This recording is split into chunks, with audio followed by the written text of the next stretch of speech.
Hello and welcome to the Commander's Quarters. I'm your host Mitch, glad to have you here. If you're new to the show, let me give you a quick rundown. Here on the Commander's Quarters, we build fun and inexpensive focused commander decks. A focused commander deck is more tuned than a casual deck, but not quite to the level of a competitive or optimized deck. Each and every single deck that we brew is on a $25 budget, that's $25 for 100 cards. Now that you understand the premise of the show, let's get on with the show. Today's commander is going to be Tatyova Benthic Druid. Tatyova costs 3 green and blue, is a 3/3 merfolk druid, and has whenever a land enters the battlefield under your control, you gain 1 life and draw a card. Tatyova is a huge value engine in that she's going to draw us a ton of cards and keep us alive with that life gain. Our strategy for this deck is going to be very straightforward in that we just want to play a ton of lands as quickly as possible. To win with this deck, those lands are going to help us beat down, drain, or combo off against our opponents. As with all Commander's Quarters decks, I'm going to break this deck down into 10 different tactics that show you how the deck works and how you're going to win with it. So let's go on to tactic number 1, a land's best friend. We're going to be running quite a few creatures that can search for lands and protect us. First off, we have Diligent Farmhand, Dawn Trader Elk, and Sakura Tribe Elder, each of which can be sacrificed to search for a basic land and put into play tapped. When Wood Elves enters the battlefield, it will get us a forest and put it into play untapped. Then there's Farhaven Elf and Yavimaya Granger, each of which will get us a basic land and put into play tapped when they come into the battlefield. In order to keep Yavimaya Granger around though, we will have to pay its echo cost. When Coiling Oracle comes into play, we'll reveal the top card of our library. If it's a land card, we get to put it on the battlefield. If not, we just get to draw it.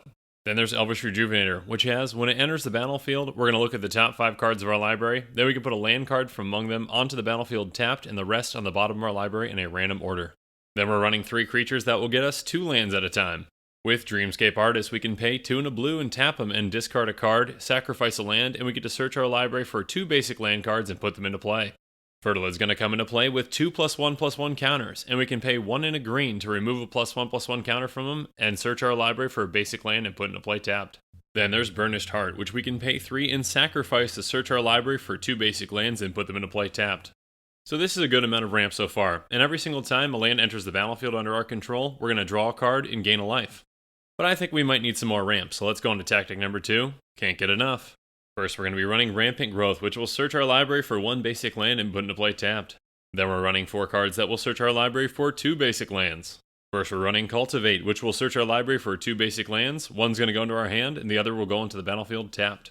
Then there's Harrow, which can be played at instant speed. As an additional cost, we're going to have to sack a land, but we'll get to search our library for 2 basic lands and put them onto the battlefield untapped. Explosive Vegetation is going to straight up ramp us by 2 by putting 2 basic land cards onto the battlefield tapped. Colony Heart Expedition will also ramp us by 2, but in order to do that, we will have to trigger its landfall 3 times. Then there's Animist Awakening, where we will pay X and a green, and then we're going to reveal the top X cards of our library and put all land cards from among them onto the battlefield tapped. Also, if there are 2 or more instant or sorcery cards in our graveyard, we're going to untap those lands. Alright, so we've talked about searching our library for lands and putting them into play, but what if we've got a ton of lands in our hand? That's where tactic number 3 comes into play, Explorers. We are running 3 cards that will let us put 1 additional land into play. Enter the Unknown is going to make one of our creatures explore, and then we can play that additional land. Explore is going to let us draw a card and play an additional land in this turn. And then Broken Bond will destroy an artifact or enchantment, and then we can put a land into play. Journey of Discovery will let us either search our library for 2 basic lands or play 2 additional lands this turn, and if we pay the Entwine cost, then we can do both. And then there's Summer Bloom, which will let us play 3 additional lands in the turn. With this deck, we love playing additional lands in a turn, but there are also some ways that will allow us to do this every single turn. Let's look at them in tactic number 4, A Whole New World. Sky Shroud Ranger, Sakura Tribe Scout, Walking Atlas, and Llanowar Scout will each allow us to tap them to put a land from our hand onto the battlefield.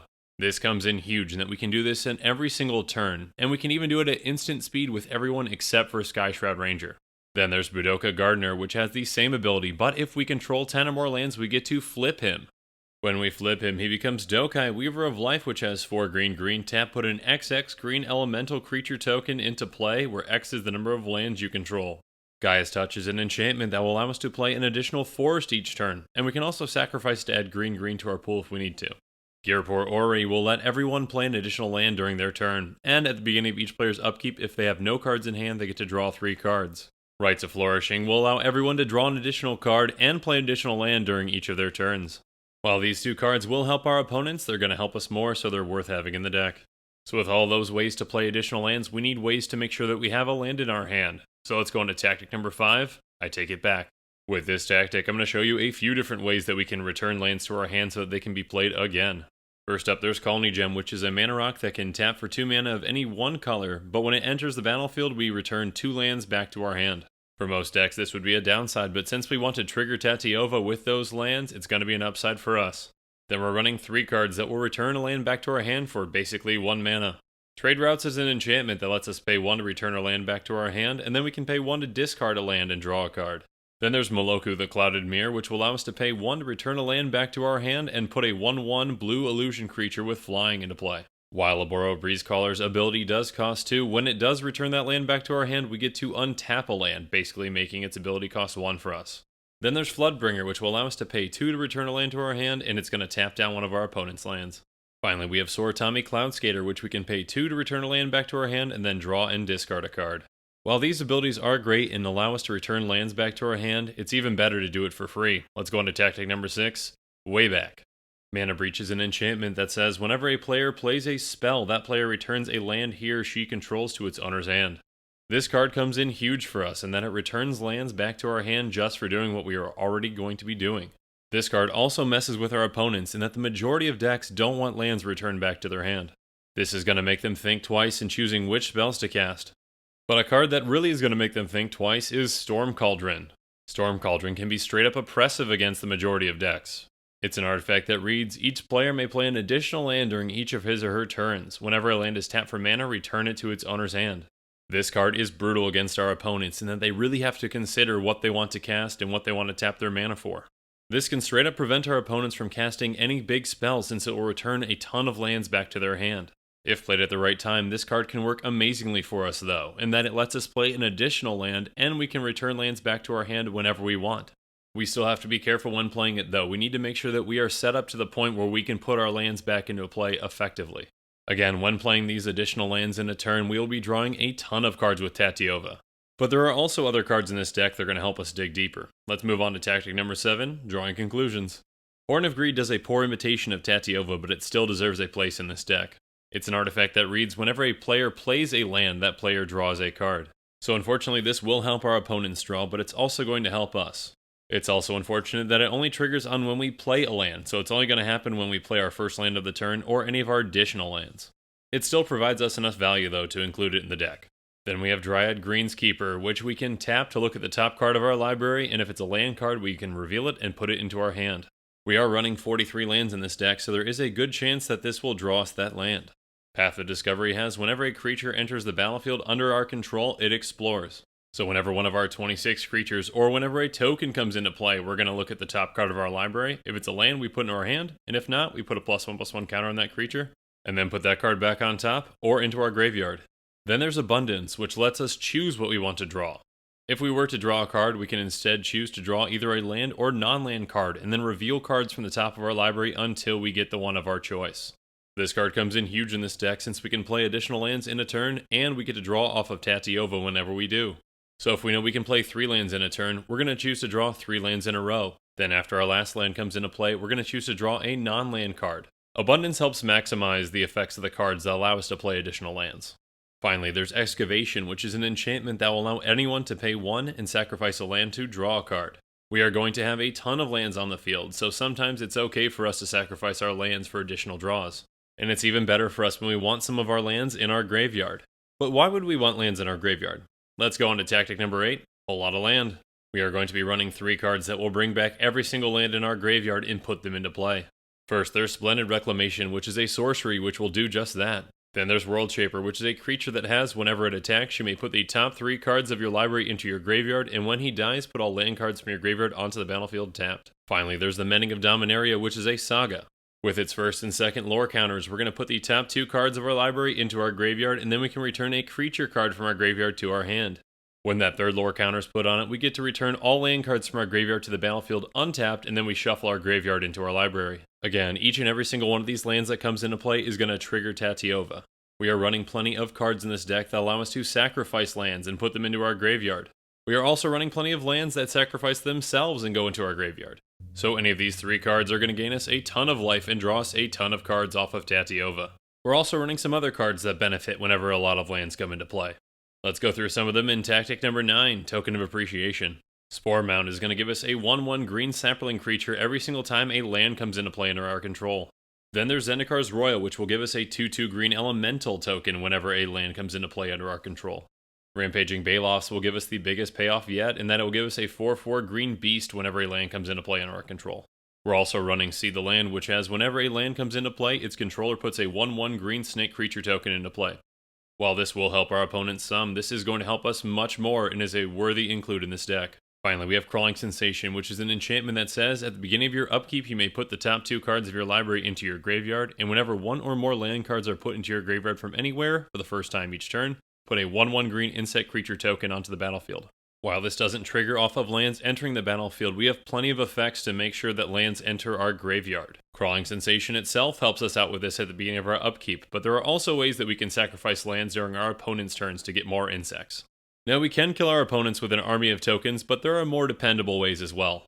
Let's go through those ways in tactic number 10, Land a Finishing Blow. Retreat to Coralheim is going to be the golden pig of our deck, which again means that it's the number 1 card out of the 99. Retreat to Coralheim is an enchantment that reads Landfall. Whenever a land enters the battlefield under your control, choose 1. You may tap or untap target creature, or scry 1. This card is absolutely insane in this deck and can just win us the game outright with it in play. With Retreat to Coralheim in play, any of our creatures that tap to put a land into play, and any effects that bounce a land for free, we can get an infinite number of landfall triggers by continuing to bounce a land back to our hand and put it back into play. With Tatyova in play, that means we can draw our entire deck. And with our token producers in play, we can create an infinite number of tokens. What makes Retreat to Coralheim so good, though, is that second ability. When we don't have the rest of the combo pieces in play, we can scry 1 to dig for them. This is literally a combo card that helps set itself up, earning it the title of the Golden Pig. Then we have Royal Elemental, which is another way to win with this deck. Whenever a land comes into play under our control, we get to gain control of any creature for as long as we control Royal Elemental. This can win us the game, even without the infinite combo, by just giving us everyone's best creatures.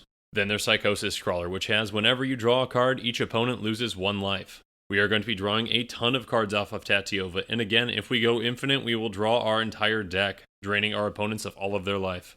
But what if some of our opponents have more life than the number of cards in our deck? Well, we're going to be running Elixir of Immortality. By paying 2 and sacrificing Elixir of Immortality, we will gain 5 life and then shuffle it and our graveyard into our library. If we are comboing off, we can just continue to do this and draw as many cards as we need to kill our opponents. This deck is very powerful in that it rewards you for ramping, which is something you want to do anyways in Commander. With or without the combo, it's definitely a deck to be reckoned with. Now that we've gone over the cards that help you win with this deck, let's go into the lands that make it happen. Like I mentioned earlier in the episode, we are running 43 lands in our mana base.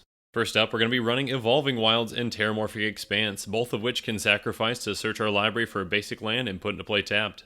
This not only helps us with mana fixing, but it also gives us 2 landfall triggers, and it also puts lands into our graveyard. Bant Panorama will do the exact same thing, but we have to pay 1 to do so. And then Terminal Moraine and Warp Landscape will do the same thing, but we have to pay 2 for the effect. By paying 2 and sacrificing Myriad Landscape, we get to search our library for 2 basic lands and put them into play. Blighted Woodland will let us do the exact same thing, but we have to pay 3 and a green to do so. Simic Growth Chamber enters the battlefield tapped, and when it enters the battlefield, you have to return a land back to your hand, and it's going to tap for green and a blue. Returning a land back to your hand might be a downside in most decks, but in this deck, it comes in huge.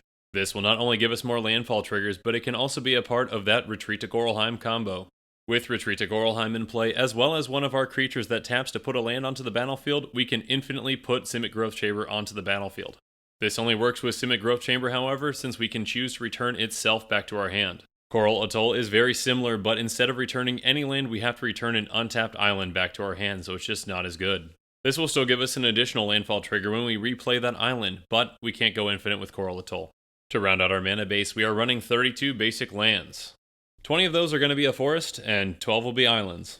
Now that we've gone through every single card in the deck, let's do a quick price check. Our deck costs are calculated using TCG player optimization, optimizing even with heavily played and damaged cards because those cards need a home too. The average EDH rec deck is going to put you back $298.41. Let's see how we compare to that.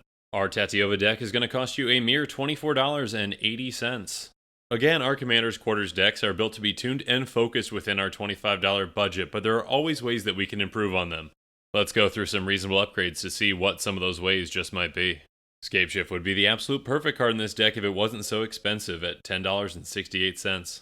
Scapeshift is a sorcery that will let us sacrifice any number of lands, and then for each land that we sacrificed, we can search our library for that many land cards and put them into play. This serves double duty for us since it's going to give us a ton of landfall triggers and fill our graveyard with a lot of lands. Then there's Boundless Realms, which is $3.49. It's also a sorcery, and it's going to let us search our library for up to X basic land cards, where X is the number of lands we control, and put them onto the battlefield tapped. This is just another way to get a ton of landfall triggers while ramping a ton. Then there's Wayward Swordtooth, which is a 5/5 that can only attack or block when we have the City's Blessing. But the important part for us here is that it lets us play additional land cards on each of our turns. It's important for us to have as many of these effects as we can so we can get a ton of lands into play. Next up we have Avenger of Zendikar at $2.41. When Avenger of Zendikar enters the battlefield, we're going to put a 0/1 green plant creature token on the battlefield for each land we control. And then it has landfall, so whenever a land enters the battlefield under our control, we can put a +1/+1 counter on each plant creature we control. Obviously, with this deck, this can get out of hand very quickly, creating us a huge army of giant plants. Then there's Lotus Cobra, which costs $5.22. It's a 2/1 snake that has landfall and says, whenever a land enters the battlefield under our control, we can add 1 mana of any color to our mana pool. This would make the deck even faster by giving us free mana whenever we ramp. Finally, we have Beastmaster Ascension at $1.97. Beastmaster Ascension is an enchantment that says whenever a creature you control attacks, you may put a quest counter on Beastmaster Ascension. As long as Beastmaster Ascension has 7 or more quest counters on it, creatures you control get +5/+5. With all of the token producers that we have in this deck, it's very easy for us to get over 7 creatures. We can then just swing out with all those creatures on one turn, giving all of our creatures +5/+5 permanently. This makes it so that even our smallest 1/1 tokens become 6/6 beaters. Now that we've looked at some current commander cards that we could potentially add to the deck, let's look to the future. It's time for our next section, Looking Ahead. On today's Looking Ahead, I want to look at a new type of card that we got in Commander 2018. In Commander 2018, we got a cycle of Commander Storm cards. They have whenever you cast this spell, copy it for each time you've cast your commander from the command zone this game. The original Storm mechanic is definitely broken, but this is an interesting, more fair take on it. I'm not exactly sure what kind of decks will want these cards, but it'll definitely be interesting to look into. But I really just want to hear what you guys think. So in the comments below, why don't you let me know what you think about this new approach to Storm. And that about wraps up our show today. Thank you so much for watching. In the description below, you'll find the link to the deck list, as well as the links to our Twitter and Facebook, so feel free to reach out and say hi. Also in the description, you'll find a link to the Commander's Quarters Patreon page, and I just want to say a quick thank you to the patrons that have subscribed so far. There are many benefits to being a patron for the Commander's Quarters, including being able to vote on future Commanders 4 deck techs. If you enjoyed this deck tech, please like it, subscribe to the channel, and check out some of our other deck techs. And with that, I'm out of here. Thanks again, and have a good one.